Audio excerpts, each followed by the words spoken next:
आज हम चेस्ट 50 का चोली कट ब्लाउज सीखेंगे।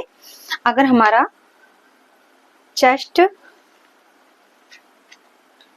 50 है तो इसका हमें चोली कट ब्लाउज कैसे बनाना है, इसके लिए हम सबसे पहले इसका 1/4 डिवाइड करेंगे, जो कि हमारा 12.5 आता है। 12.5। अब इसमें मैं आपको ये सेंटीमीटर के स्केल से बता रही हूँ, ये आपको अच्छे से दिख रहा होगा। सबसे पहले हमें लंबाई चौड़ाई लेनी है, तो हमें कपड़े की चौड़ाई कितनी लेनी है वो हम नोट करेंगे। जैसे यहाँ से हमारा 12.5 यहाँ आ रहा है। मैंने आपको पहले भी बताया था, चाहे किसी भी साइज का ब्लाउज हो, आपको 1.5 इंच का ही मार्जिन लेना है। तो ये आपका 1.5 इंच का मार्जिन 14 पे आता है। तो ये यहाँ पे मेरा 14 पे मार्जिन यहाँ से स्टार्ट होता है। अब जब हमें लंबाई लेनी है तो लंबाई भी हमें जो चेस्ट का चौथा भाग है प्लस 1.5 इंच की लंबाई लेनी है। अगर हम इस लाइन को यहाँ से सीधा कर लेते हैं तो इसकी लंबाई भी हमारी यहाँ से नीचे तक जाएगी 14 इंच। हमें लंबाई चौड़ाई मिल गई है, हम लंबाई चौड़ाई ले लेते हैं।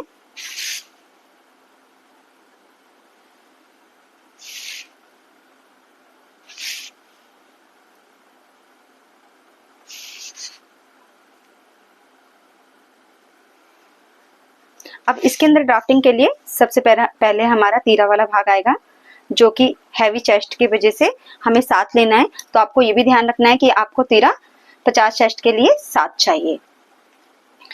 और इसका जो मुड्ढा है 7 तो इंटू 7, मतलब 7 लिया है तीरा, तो आपको मुड्ढा भी 7 ही लेना है।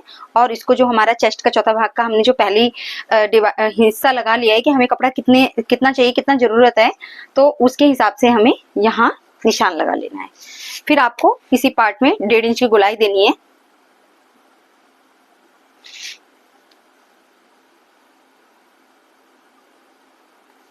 इसमें आगे की गहराई नहीं देनी है, ये आपका चोली कट ब्लाउज है। किसी भी तरीके का चोली कट ब्लाउज बना रहे हो, किसी भी साइज का मीनिंग, तो आपको गहराई नहीं देनी है। फिर आपने यहाँ से गले के लिए 3 इंच मेजर करना है, और जो इसकी लंबाई है 3 इंच की चौड़ाई के बाद इसे 5 इंच लेना है। जब आप ये वाला मेजर करते हैं तो इसका हाफ करना है। जैसे आपका 14 है तो 7 आएगा हाफ, ये आपको निशान लगाना है। अब इस निशान को हम इस तरीके से सीधा करेंगे। आपको पूरा ऊपर तक सीधा करके नहीं ले जाना है, आपको एक पॉइंट बनाना है हाफ में, जो कि मैंने इधर ले गई। अगर यहाँ से अगर निशान लगाते हैं तो 10 का पॉइंट हाफ हो रहा है, तो हाफ तक ऐसे तिरछे में आपको आधे तक ले जाना है। फिर इस पॉइंट को इससे मिलाना है, ये थोड़ा हमारा ऊपर जाएगा और इसको इससे मिलाना है। इसके अकॉर्डिंग आपकी हल्की सी गोलाई होती है। इस तरीके से आपको यहाँ नीचे की साइड से इधर 1.5 इंच की गोलाई देनी है। यहाँ से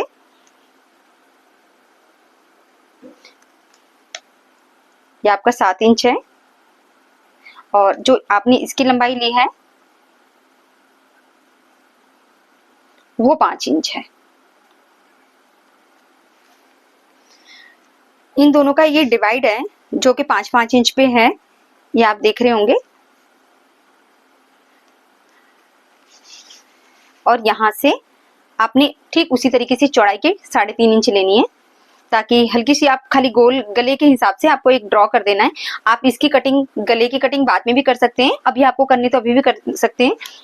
थोड़ी पहले कटिंग करने के लिए सबने कंफ्यूजन बताई है, तो मैं इसलिए आपको ये कटिंग पहले नहीं करवा रही।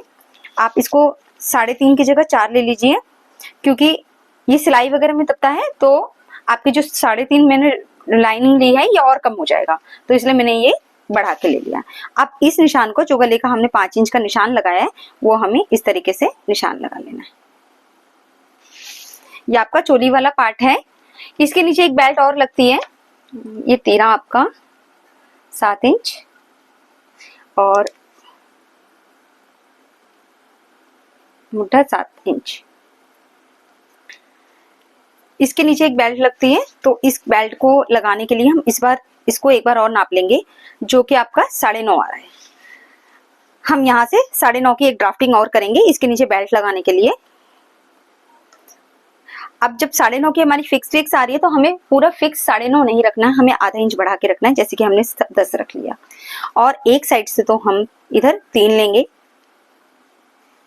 और एक साइड से आपको 4 इंच लेना है। अब इसका बीच का मेजर करना, अगर आपने यहाँ 10 लिया है तो बीच का मेजर आपका 10 हाफ करना है, तो यहाँ 5 आता है। तो जितना आपने इधर लिया है 4 इंच, उतना ही आप बीचों बीच लेंगे 4 इंच। ये आपका चोली के नीचे बेल्ट लगाने का एक मेजरमेंट है, ये तरीका है कि आपको नीचे की बेल्ट कैसे बनानी है। तो मैं वो तरीका बता रही हूँ आपको। ये इस तरीके से मैंने ये बेल्ट बनाई है। जो आपका ये बड़ा वाला हिस्सा है, वो आपका जो ये बड़ा वाला हिस्सा है इस साइड को लगता है, और ये वाला हिस्सा आगे जो पट्टी लगती है छोटा वाला हिस्सा उस साइड को लगता है। तो इस चीज का ध्यान रखना है, मैं आपको कटिंग के जरिए भी इसको अच्छी तरह समझा दूंगी। फिर आता है आपका नीचे बेल्ट। ये वाले हिस्से में जब चोली की सेटिंग आप कर लेते हो तो नीचे की बेल्ट किस मेजर से लगानी है। चोली की बेल्ट लगाने के लिए कमर का चौथा भाग आप इधर ध्यान रखेंगे कि मुझे कमर का मेजरमेंट लेना है, फिटिंग कमर का। अब जैसे 50 का आपका कमर है, 50 की आपकी 50 का चेस्ट है, तो आपकी कमर इसकी, आपकी जो कमर है वो 42 इंच की है, तो हम इसका 1/4 करेंगे, तो आपका 10.5 आता है। अब 10.5 इंच जो आपका आ रहा है, इसमें आपने 2 इंच प्लस करना है, तो ये आपका 12.5 आएगा। तो आप एक निशान 12.5 का यहाँ लगा लेंगे। 10.5 प्लस 2 इंच, ये आपकी कमर की बेल्ट है। मैंने आपको एक नाप बताया कि आपको यहाँ कपड़ा कितना लेना है। फिर आपको एक साइड 4 लेना है और एक साइड आपको 5.5 लेना है। मतलब आपका 1.5 इंच का गैप रहेगा एक साइड से दूसरी साइड के लिए। ये 5 इंच, ये जो आपने 5 इंच लिया है ये आपकी आगे की साइड आएगा। जैसे कि ये आपका आगे की साइड आ रहा है तो ये भी आएगा, और जो ये 5 इंच लिया है ये आपका फिटिंग की साइड जाएगा। तो इस तरीके से का निशान लगा के आपको हल्की शेप भी देनी है इसमें, क्योंकि डायरेक्ट इस तरीके से निशान लगा हुआ आपका बेल्ट नहीं लगता है। तो आप इसकी एक शेप देंगे, नहीं आता तो आप मेरे तरीके से भी शेप दे सकते हैं। जैसे कि आपने हाफ तक तो सीधा ले गए और उसके बाद से आपने हल्की शेप देना स्टार्ट कर दिया। आप समझ गए होंगे इसकी शेप मैंने कैसे लगाई। ये आपकी कमर की बेल्ट है। ये आपका कटिंग करने का तरीका है कि मतलब आपको कटिंग कैसे करनी है, मतलब निशान कैसे लगाना है आपको कपड़े में, इसलिए मैंने ये स्केल के जरिए आपको बताया। अब मैं आपको कपड़ा कटिंग करके आपको इसको ज्वाइंट करना बता देती हूँ।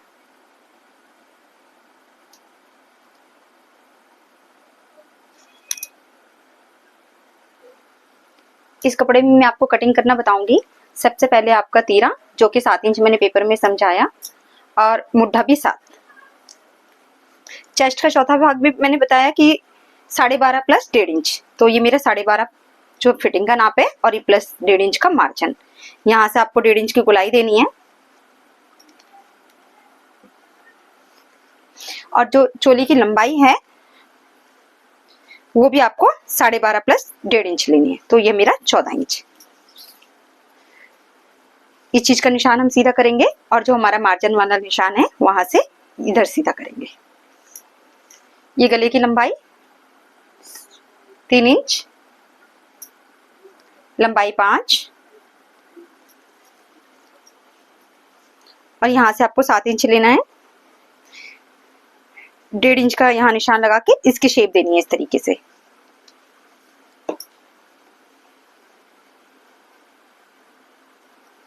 यहाँ से 3.5 पे निशान लगा के इस निशान को इससे मिलाना है। आप इंची टिप के जरिए मिला लीजिए, और इसकी शेप देनी है। यहाँ से सीधा रखना है आपको, और इस निशान को इससे मिलाना है, और इसकी हल्की सी यहाँ से गोल शेप देनी है,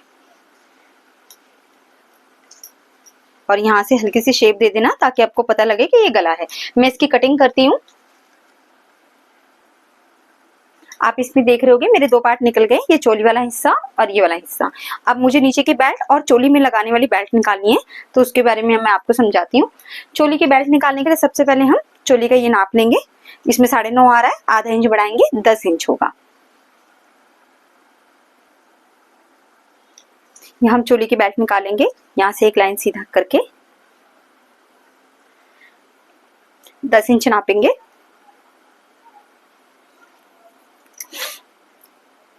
यहाँ से लाइन सीधा करना है हमने,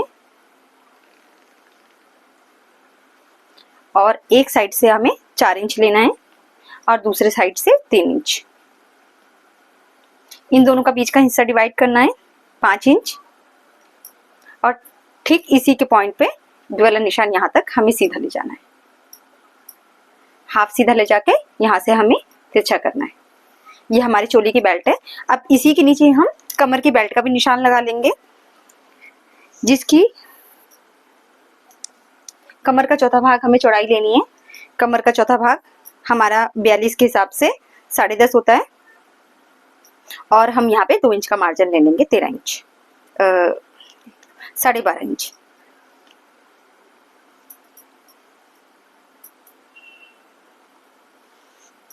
एक साइड से हमें 5.5 इंच लेनी है और दूसरी साइड से 4 इंच।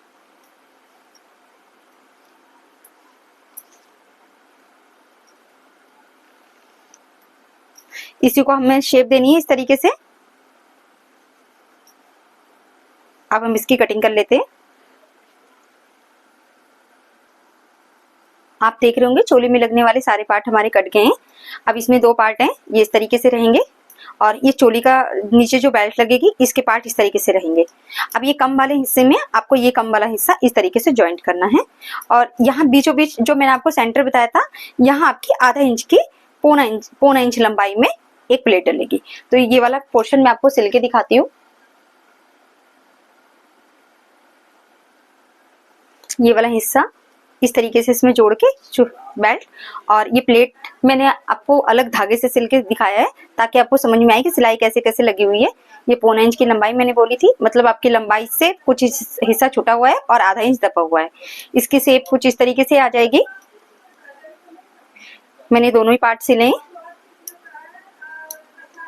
अब आपने यहाँ से ये वाले पोर्शन से, जो आगे वाला पोर्शन है, आप देख रहे होंगे ये वाला हिस्से से ये वाला हिस्सा कम है, तो ये आगे का हिस्सा है। और जो मैंने गले के लिए आपको बताया था, ये भी पॉइंट आपका इस तरीके से आया है। यहाँ से आपको इस तरीके से आपको पौना इंच के हिसाब से ये तिरछी कटिंग करनी है। तो आपने ध्यान रखना है, ये कटिंग जरूर होती है शेप देने के लिए, क्योंकि हमें यहाँ पे बेल्ट लगाना होता है, तो उसके हिसाब से हमें ये कटिंग की भी जरूरत है। तो हम इस पोर्शन, दोनों पोर्शन को इस तरीके से साथ पकड़ के और ये कटिंग दे देंगे।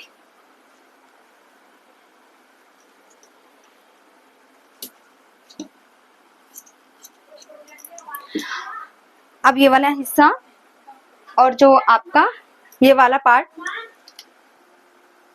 अब ये वाले पोर्शन में जो हमें ये पोर्शन लगाना है, ये आप देख रहे होंगे सबसे पहले कटिंग हमने इसके साथ इसकी की थी। अब ये वाला पोर्शन बेल्ट जोड़ने के बाद आपको इस तरीके से जोड़ना है। आपने ये पोर्शन इससे जोड़ लिया। अब इजीली जो आपकी बेल्ट है, आप देख रहे होंगे हमने किस तरीके से अच्छे से शेप करके इसकी कटिंग की थी। जो आपकी ऊपर वाली शेप भी बिल्कुल बेल्ट की शेप की तरह आ रही है। आपने इस बेल्ट को इस तरीके से ज्वाइंट करना है।